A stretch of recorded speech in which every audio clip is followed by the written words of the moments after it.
After 13 months of negotiations, West Coast ports and the dock workers union have reached a deal. It comes after ports stretching from Seattle to LA saw terminals temporarily close, work stoppages, and government intervention.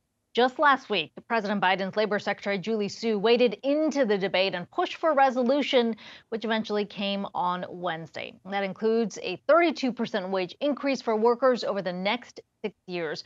Many retail associations are breathing a sigh of relief, as is our next guest. That is Jean Seroka, the executive director of the Port of Los Angeles. Jean, we started this conversation more than a year ago. In terms of the negotiations that were happening, how instrumental was the White House, specifically the Labor Secretary, in helping reach this deal?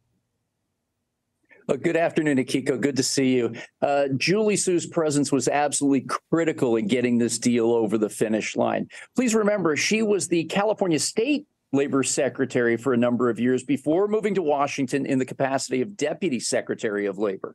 And now as acting and appointed to go in front of the U.S. Senate for vote on the permanent job, she's known both of these parties very well over the time that she's worked with them. And this dialogue had been ongoing. She didn't just parachute in at the last minute and try to influence the negotiations. These are partnerships she's developed over a number of years. And she was holding weekly calls with both parties, talking individually on the phone during the past several months. And it was determined by some of us that it was probably time that she visited with the folks face to face. And for those 3 days in San Francisco, she was able to do shuttle diplomacy, get the two sides together on critical issues, and come out Wednesday night with a tentative agreement. And Jean, so we saw that there was this 32% pay increase that you got in the deal, the one-time hero bonus as well. So kudos to the workers for that. What else did you secure from the deal, and are you happy overall with it? I'm pleased. And as the Port Authority in Los Angeles, I'm not at the negotiating table. But as a former Pacific Maritime Association board member and working with both sides regularly, as well as the White House and Julie Su herself, we kind of see how this was beginning to develop. And it was imperative that these workers get paid what they're worth. They were out on the job on average 6+ days a week during the pandemic when we had that unbelievable cargo surge for 2.5 years. They really kept the American economy moving. At the same time, the companies have to be competitive now as we go to our next step, and that's to try to bring some of this cargo that's moved away from us back here to the West Coast and specifically Los Angeles. So let's talk about that. When you look at cargo volume, they're down 27%, at least in the first 5 months of the year compared to where you were last year.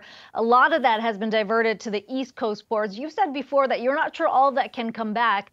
What do you do now to bring them back?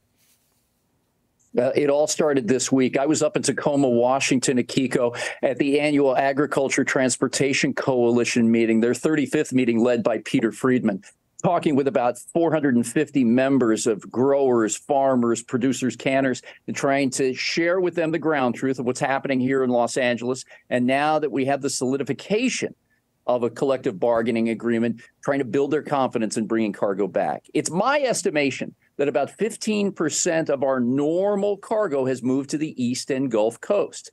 The balance of the decline that you just mentioned is based on the economy. Inventory levels are still very high today, whether it be in finished retail goods or manufacturing parts and components. We're starting to see a little bit more momentum in cargo coming across the Pacific. There are about 58 ships on their way right now, and that's the highest it's been in several months.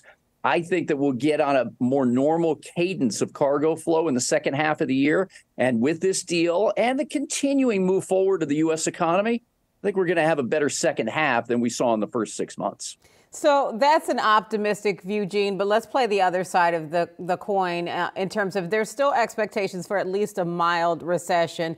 What does that do to the ports if that is something that we should see this year?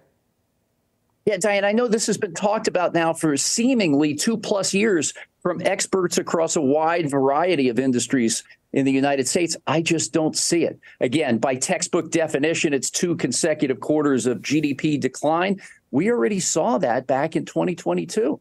Now, again, looking at the economy and its equation today, it's kind of unique.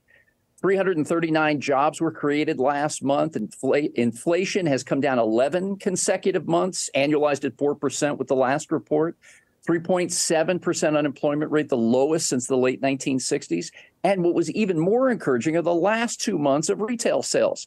While many of us are spending more in the service sector, every airplane I'm on is full, the restaurants are packed, and people are going back out to the baseball games again. But our economy keeps moving along. So we're going to keep watching this closely. As a leading indicator of the U.S. economy, I can tell you right now that we're seeing a lot of cargo come across the Pacific. And the other thing that I'm not seeing are canceled purchase orders. Typically, these orders go into factories in Asia 90 to 120 days before a vessel departs. And I'm not seeing levels of cancellation that would cause me concern for the back half of the year. Gene, we always like to ask you about what's happening over in Asia, just given where your cargo comes from. We saw the PBOC yesterday over in China cut their medium-term lending rate. The economy, the recovery in China simply hasn't taken off as quickly as expected. You're on the receiving end of some of that cargo. What does that look like to you right now from your vantage point? Yeah, orders so far in the first half of the year, Kiko, as I mentioned, have been very light because of the inventory levels that remain here in the warehousing complexes across the country. The St. Louis Fed has said our inventory sales ratio is above 1.30. The folks that manage this part of our supply chain like to see that inventory sales ratio about 1.1, 1.15. And if you're like me, you're getting emails and texts every day from your favorite retailers offering deep discounts on inventory. So we've still got a ways to go to push those products out of the domestic warehousing system before we're really going to kick it in gear on new imports coming in. But again, I like where we stand. Summer fashion, back to school, and fall fashion right now are looking like they did a little more traditionally before the pandemic. And it's going to be up to a big year-end retail holiday season to define what the overall year is going to end up like. That's why we always like to get your perspective there. Gene Seroka from the Port of LA. Good to talk to you today. Have a good weekend.